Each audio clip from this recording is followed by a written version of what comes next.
Present generation వాళ్ళకి Google maps గురించి ప్రత్యేకంగా చెప్పాల్సిన అవసరం లేదు గదా!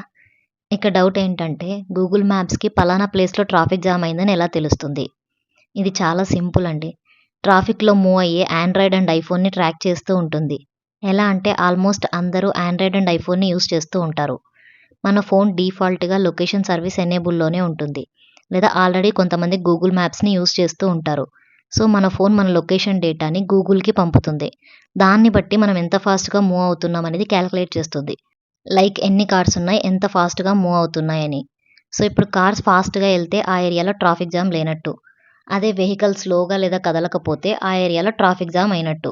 ఒకసారి జర్మన్ ఆర్టిస్ట్ అయిన సైమన్ బెకెట్ అనే వ్యక్తి ఒక 99 పౌండ్స్‌లో Google map location turn on చేసి బెర్లిన్ అనే ఒక స్ట్రీట్‌లో చిన్న పుల్లింగ్ ట్రాలీలో ఫోన్స్ అన్నీ ఉంచి రోడ్ మీద నిలబడ్డాడు.